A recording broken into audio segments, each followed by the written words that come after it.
Hey, this is Mark Moore, aka Tuxedo Mark, at various places on the internet. It's 4:35 p.m. according to the computer clock on Wednesday, July 25th, 2012. First of all, I'm sorry that I haven't recorded a new video in so long. I've been busy getting a fan edit finished and uploaded. And with good reason, because a while ago I had trouble starting my computer up. It's like you could hear the fan working, but the monitor wouldn't turn on, and obviously Windows wasn't booting up. And it happened on the second try, but on the third try I got it to turn on. Now I'm bringing this up now because this just happened again. After I got home, I turned on my computer. Same thing. It wouldn't turn on first try or second try, but it did on the third try. And it's up right now. But I'm worried that something is, failing on my computer. I don't know if it's the hard drive or maybe something else. But yeah.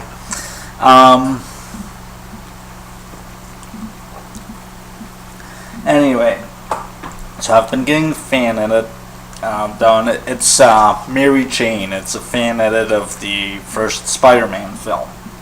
It focuses on Mary Jane, obviously. I'm hoping for that to go live, within the next few days. Let's see what else. I've been working on getting new original stories up, for sale, obviously. But yeah. Okay, right now it's overcast. It's been overcast since I got home. Actually, overcast since I left the mall, pretty much. That's in sharp contrast to this morning, when I had to do yard work out in the hot sun. But yeah, now it feels like a really lazy afternoon. Might rain, might not. I haven't heard any thunder yet. But I do live about an hour away from the lightning capital of the world, Ocala, Florida. And no, I did not make that up. But yeah, Mishu was eager to come into the house right when I got home. He was waiting next to a driveway in the grass there, past the fence, and he just ran right into the garage, and he was eager to come home. So he's sleeping under some of the chairs of and under the dining room table and under the chairs, pretty much.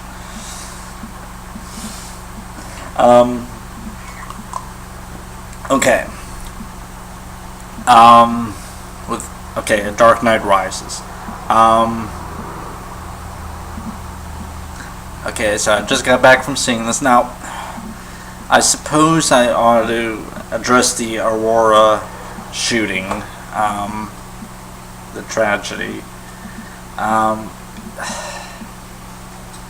still don't understand why this happened and what was up with that guy, but these people are just trying to see a movie, and you shouldn't have to feel scared when you're sitting in a movie theater.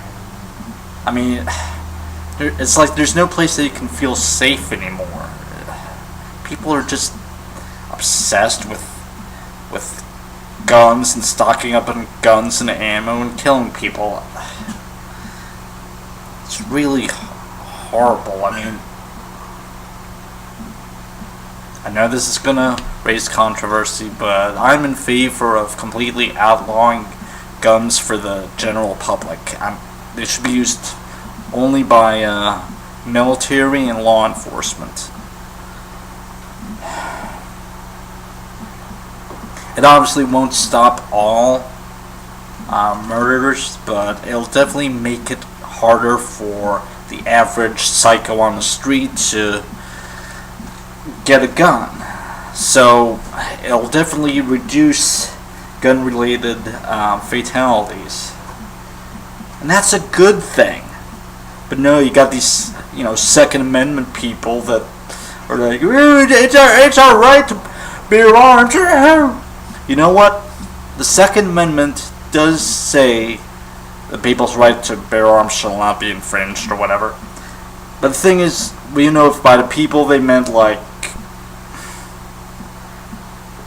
militias and the military, or if it meant the average citizen. Now, the Supreme Court decided that the founders meant the average citizen. It was a 5-4 vote, straight down party lines.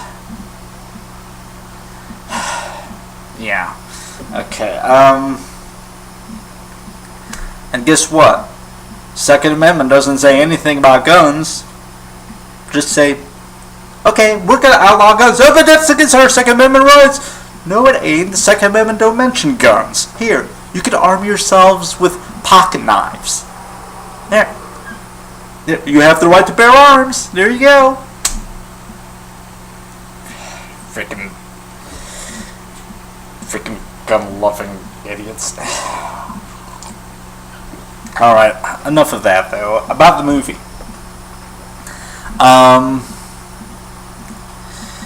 I enjoyed it, okay? I enjoyed the movie.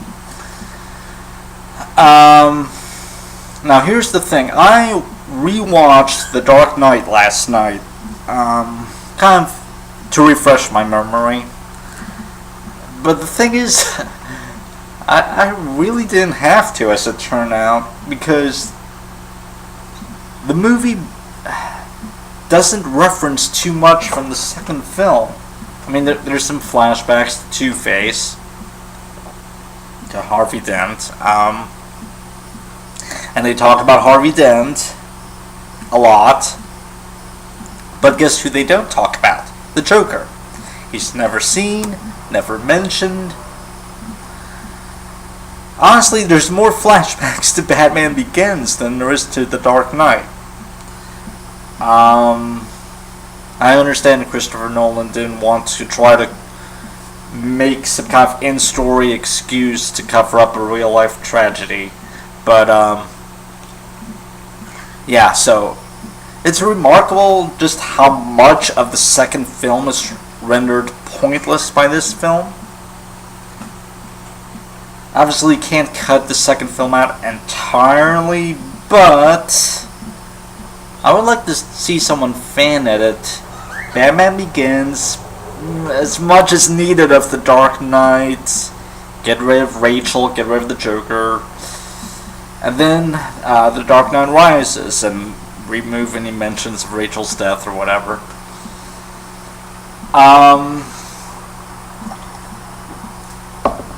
But yeah, this continues on with the League of Shadows. Apparently Bane is a member of the League of Shadows. I'm not going to spoil everything, but when you've heard people talk about, like, they're disappointed who the main villain turned out to be, it was like, really? And yeah, that was pretty dumb.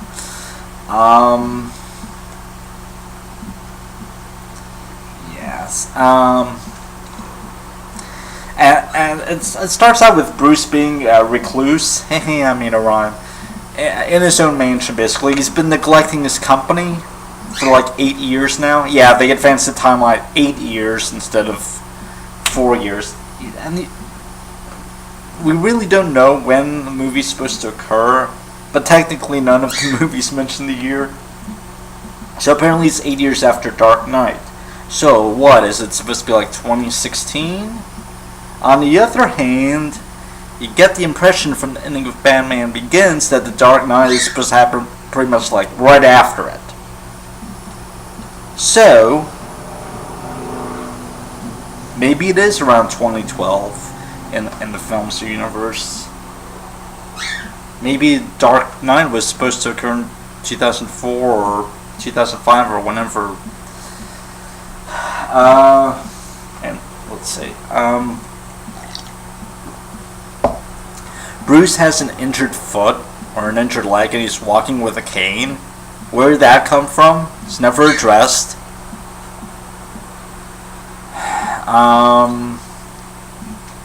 Why is he neglecting this company? I mean, I understand he doesn't want to be Batman anymore, and Batman's a wanted outlaw and stuff.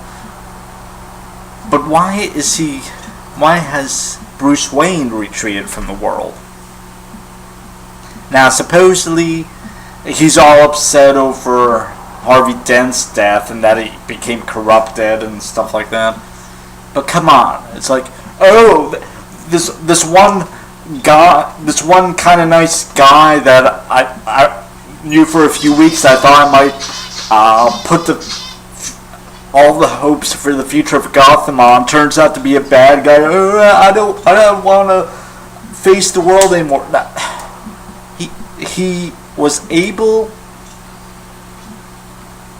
to deal with his parents' death, but then Harvey Dent dies, and he's like, ah!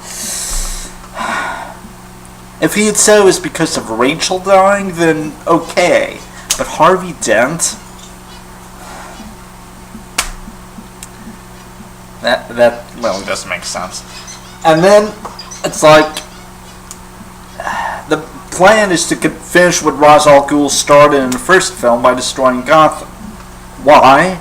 Since the people of Gotham have pretty much gotten rid of crime, due to the Harvey Dent Act, and they've locked up so many criminals and stuff, and the streets are safe.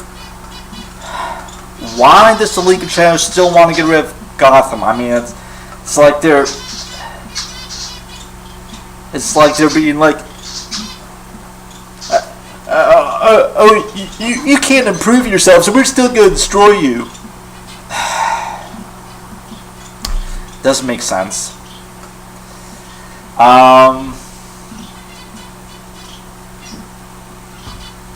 Let's see what else.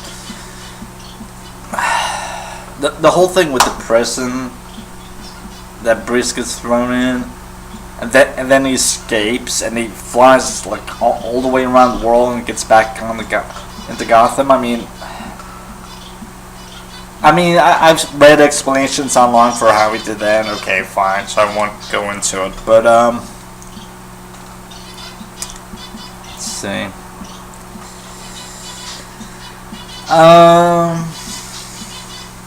Okay. That's most. And the whole plan with the League of Shadows, city's gonna blow up anyway. So why are they delaying and blowing up the city? They just want to send a statement to the world that, when faced with their own deaths, that people are barbaric and without law enforcement to protect them, they're gonna be barbaric. Well, duh. That's really not telling the world anything that it doesn't already know. So why set the bomb on a timer? They have the remote detonator. They could have just blown up the city. But then, of course, the story would be over.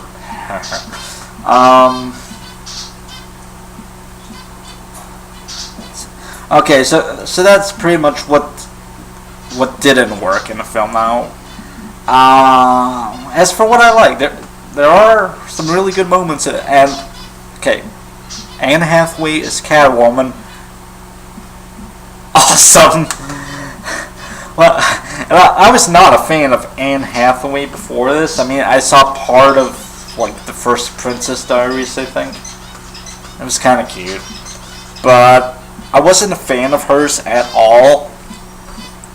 And when I read, Anne Hathaway's Catwoman, I was thinking, really? I'm sure a lot of people were thinking that too.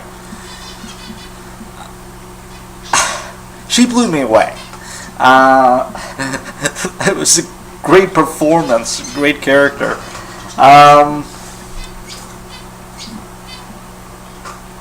would almost say that she pretty much single-handedly saved the film. I enjoyed her more than watching Bane or whatever. So wow, yeah, Anne Hathaway is Catwoman, best Catwoman ever by far. Blows Halle Berry's stupid movie out of the water.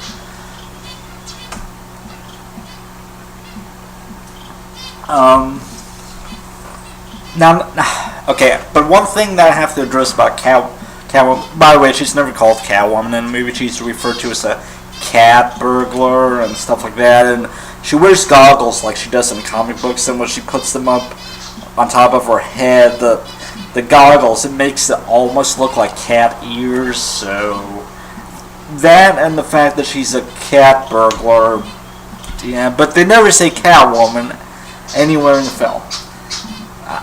I don't mind, but whatever. Okay, but one thing about her story arc that... Okay, before I get to that, I just want to add that Anne Hathaway is phenomenal at switching performances in like a split second. She goes from like kicking butt in this dive bar or whatever, and then when the police come storming in, she immediately starts crying and pretending that she's a helpless victim or whatever. Now, as it turned out, the police didn't buy that, because when she was trying to get out of the city, this one police officer confronted her, and she gets locked up in a men's holding facility.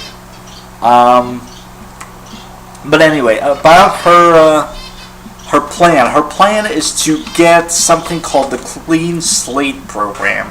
And what that's supposed to do is erase any record of any given person whose name that you type in there from all computers around the world. Just think about that for a moment. Because as she says, any 12-year-old with a cell phone can bring up your entire history and... Okay, maybe. I don't know about that, but maybe. Okay, fine. But this alleged program, which Bruce does, eventually give to her. He says it exists and he gives it to her. We never see her use it, but whatever. Here's the problem with that. There is no way that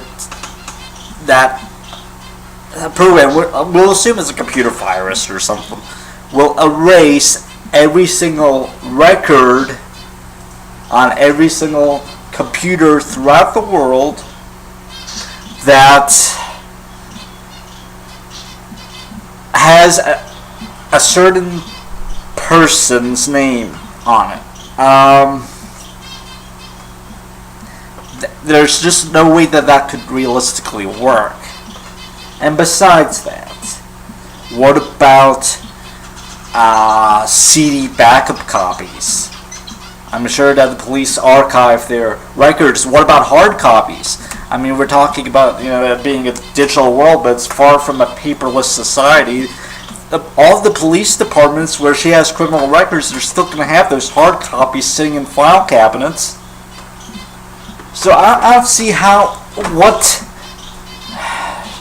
she could gain from this other than making it slightly more inconvenient for people to do a criminal background check on her. Yeah. Nowhere is it mentioned that she would be assuming a new identity. This is just to literally give Selina Kyle a clean slate. Digitally speaking, of course. Really? I mean, that's the reason that she was working for Bane. And really? Okay. What else? The one police officer, John Blake, that put together that Bruce Wayne is Batman. Turns out at the end his full name is Robin John Blake. Ha ha. In fact, this one woman in the theater that I was in,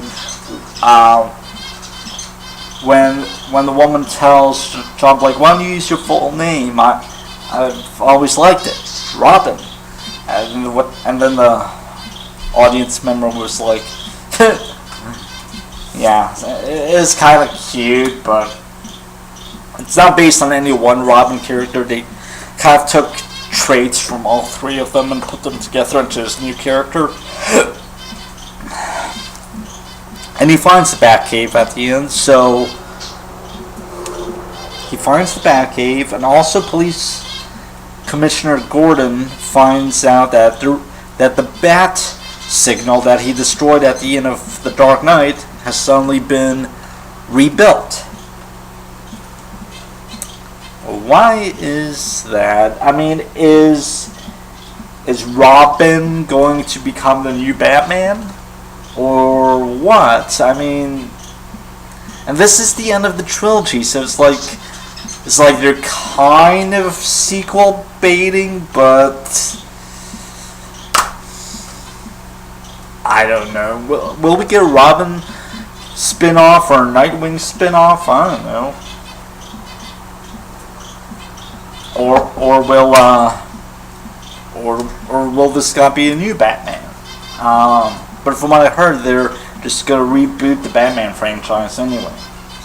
But I saw a short preview for Man of Steel for next year, and I know Warner Brothers is, after the success of the Avengers over in Marvel, that they're thinking Justice League right now.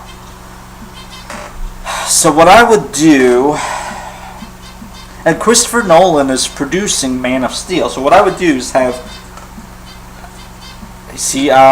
Christian Bale said he could come back as Batman if Christopher Nolan directed. So what I would do is put Christopher Nolan in the director's chair for the Justice League movie. Have both Christian Bale and the guy that's going to play Superman, I forget who he is, put them both in the Justice League movie. And get what's his name from the Green Lantern film, which I didn't see, but I might eventually. Ryan Reynolds, yeah, put him in there. Yeah, I mean they could do it, but I mean what it looks like to me, ever since the beginning, it seems that Marvel has had their stuff together and DC hasn't. I mean, yeah, it's kind of embarrassing. I mean, yeah, Dark Knight was a huge hit. Dark Knight Rises might be an even bigger hit, but it's not going to make up the difference between what Marvel's earned at the box office and what DC has. Anyway,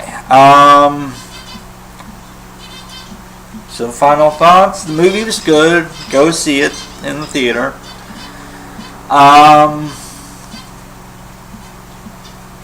And I guess that's it for now. It's 4:58 p.m. and thanks for watching.